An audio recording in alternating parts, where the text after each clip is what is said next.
नमस्कार। मेरे इस YouTube चैनल पर आप सभी का हार्दिक स्वागत है, अभिनंदन है। आज मैं आपको विटामिन डी की डेफिशिएंसी के कारण गर्भवती माता को, धात्री माता को और वृद्ध जनों को क्या परेशानी होती है, इसके बारे में चर्चा करूंगी। माय डियर फ्रेंड्स, पिछले वीडियो में मैंने आपको बालकों में जो रिकेट्स बीमारी होती है विटामिन डी के कारण और उसके कारण बालकों में क्या लक्षण प्रकट हो जाते हैं, कैसे पहचानोगे कि मेरे बालक को रिकेट्स बीमारी हुआ है, इस संदर्भ में मैंने आपको डिटेल्स में चर्चा की है।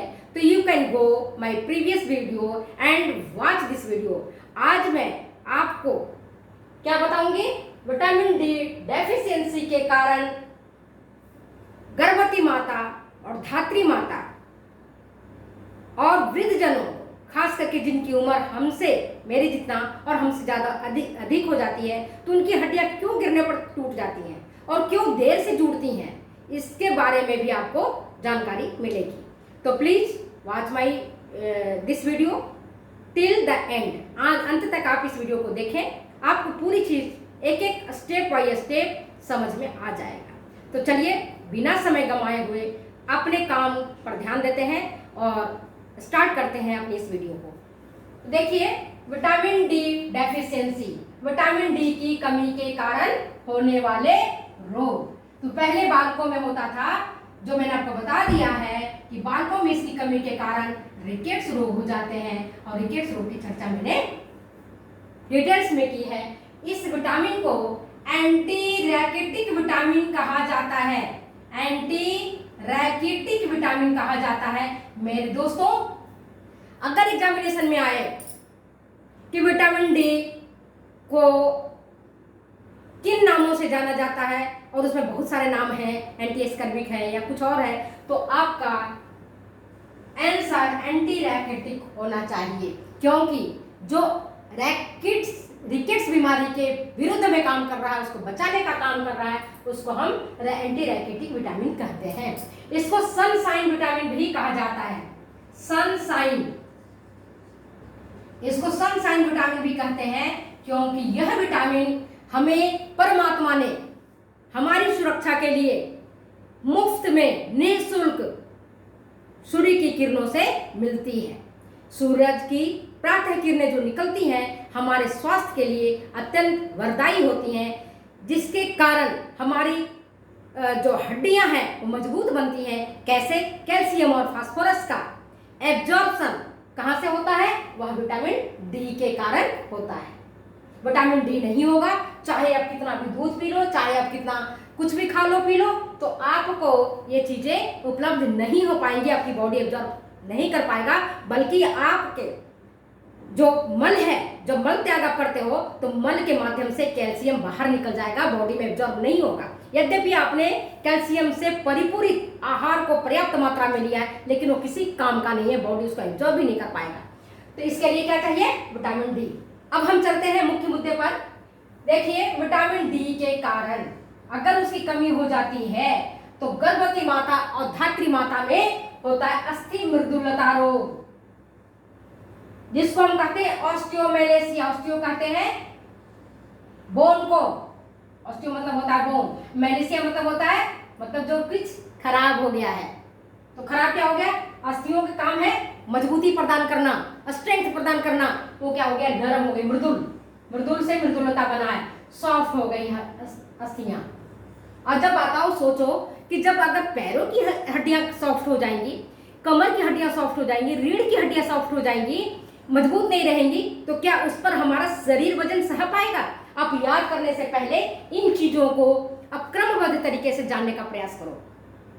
हड्डियां हो गई हैं नरम, हड्डियां हो गई हैं मुलायम, तो पूरी बॉडी का भार किस पर पड़ता है? ये हमारे अगर परीक्षा में आए कि हमारी पूरी बॉडी का भार है ना, कमर से ऊपर का भार जो हमारी बॉडी का है ना, तो इसका पड़ता है कमर पर, और कमर सहित हमारा बॉडी का भार पड़ता है घुटने पर। और घुटने मतलब जिसको टेहना बोलते हो, नी,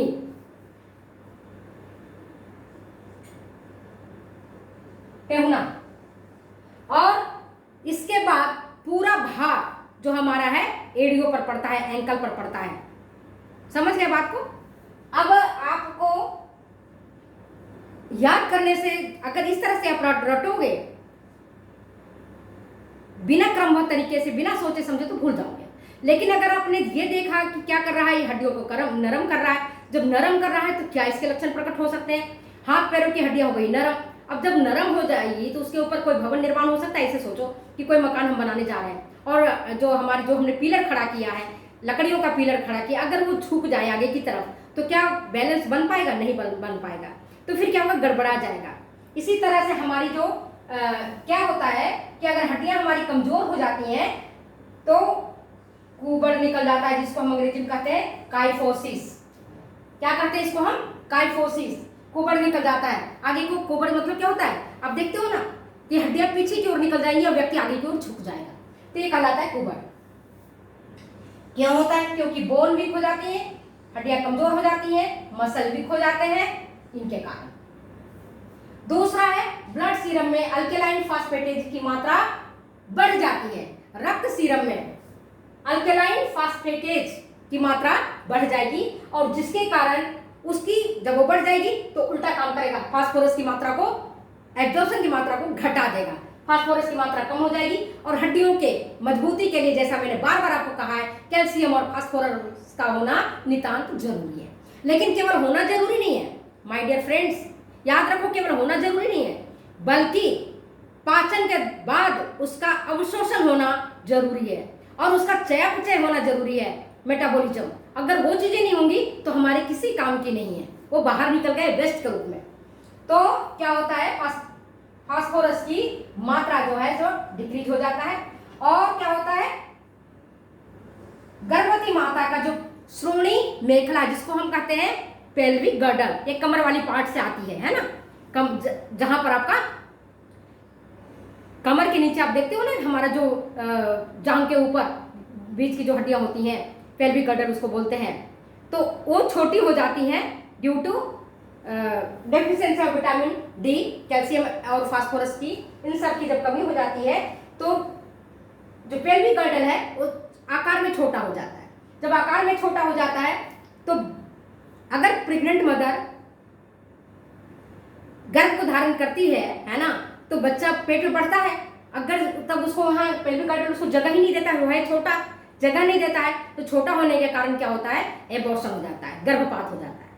अगर बाई चांस गर्भपात नहीं हो पाया तो दूसरी स्थिति में क्या हो जाएगा कि नॉर्मल डिलीवरी करने में मां असक्षम होती है, सामान्य प्रसव नहीं कर पाती है, क्योंकि पेल्विक गर्डल भी बहुत छोटा है और बालक का सामान्य विकास नहीं हो रहा है। और इसके कारण फिर माता को अपने शिशु जन्म के लिए क्या कराना पड़ता है? सिजेरियन ऑपरेशन के द्वारा उसको शिशु जन्म देना पड़ता है। तो आपने देखा क्या लक्षण है? ऑस्टियोमेलिस होने के कारण ब्लड सीरम में अल्केलाइन फास्फेटेज की मात्रा बढ़ जाती है, फास्फोरस की मात्रा घट जाती है, मसल और बोन कमजोर हो जाते हैं, कुबड़ निकल जाता है। इसके बाद पेल्विक गर्डल छोटा होता है, छोटा होने के कारण क्या होता है? एबॉर्शन की स्थिति बन जाती है, गर्भपात हो जाता है। और दूसरा क्या हो सकता है? नॉर्मल डिलीवरी कराने में मां असक्षम हो जाती है और अंततः माता को सिजेरियन ऑपरेशन के लिए अस्पताल में भर्ती होना पड़ता है। ये तो हुआ अगर प्रेग्नेंट मदर को अस्थि मृदुलता होता है, तो ये होता है खास करके प्रेग्नेंट मदर को, खास करके। अच्छा, अब देखते हैं ओल्ड एज को। जो हमारे जैसे व्यक्ति हैं, ओल्ड एज के हैं, उनको कौन सी बीमारी होगी? ऑस्टियोपोरोसिस ओल्ड एज में 2 कारणों से होता है। अगर परीक्षा में आए कि क्या कारण है जिसके कारण ऑस्टियोपोरोसिस होता है, तो केवल विटामिन डी नहीं लिखेंगे हम, एक हार्मोनल डेफिशिएंसी भी इसके कारण है, हार्मोन की कमी होना। और दूसरा कारण है विटामिन डी की कमी होना। हार्मोन की कमी होने से फीमेल में आफ्टर रजो निवृत्ति, आप समझते हो ना कि जब मासिक धर्म रुक जाता है महिला की, तो वो स्थिति कहलाती है मेनोपॉज, जिसको हम रजो निवृत्ति बोलते हैं हिंदी वालों के लिए, रजो निवृत्ति, और जो अंग्रेजी में पढ़ते हैं मेनोपॉज। अगर मेनोपॉज के बाद क्या होता है? जो सेक्स हार्मोन है, जिसके कारण महिला सुंदर बनी रहती है, जवान बनी रहती है, अगर वो हार्मोन निकल ही नहीं रहा है आफ्टर मेनोपॉज, हार्मोन नहीं निकल रहा है, तो उसका केवल सुंदरता और जवानी से नहीं है, ये हड्डियों पर भी इम्पैक्ट करता है सेक्स हार्मोन।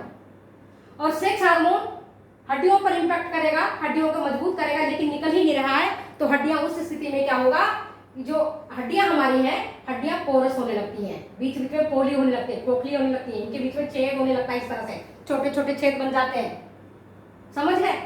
तो फीमेल में ये होती है। और मेल में, ये तो फीमेल की बात है, मेल में एंड्रोजन हार्मोन का स्रावन होता है। अगर मेल में आफ्टर 60 इयर्स और इसके बाद अथवा इसके थोड़ा पहले अगर एंड्रोजन हार्मोन निकल ही नहीं रहा है, तो उनको जो ऑस्टियोपोरोसिस होते हैं, उस ऑस्टियोपोरोसिस को हम कहते हैं सेनाइल, क्या बोलते हैं इसको, सेनाइल ऑस्टियोपोरोसिस बोलते हैं। क्योंकि इस स्थिति में मैंने आपको बार बार कहा है, कैल्शियम और फास्फोरस पर्याप्त मात्रा में भोज्य पदार्थों के द्वारा ग्रहण किया जा रहा है, इसके बावजूद भी ये सेनाइल ऑस्टियोपोरोसिस पुरुष में हो रहा है। और कैल्शियम फास्फोरस की चूंकि एब्जॉर्प्शन नहीं होता है, इसलिए वह कैल्शियम मल के साथ उत्सर्जित हो जाता है। बिना एब्जॉर्ब किए हुए कैल्शियम आपके लार्ज इंटेस्टाइन में पहुंच जाता है और फिर वो मल द्वार के माध्यम से पैखाने के साथ बाहर निकल जाता है, समझ गए। अब उसका लक्षण क्या होता है, लक्षण तो इनको मैंने बता दिया फीमेल में। और मेल में क्या होता है, pain in leg and joints, दोनों में होता है, महिला में भी होता है, पुरुष में भी होता है।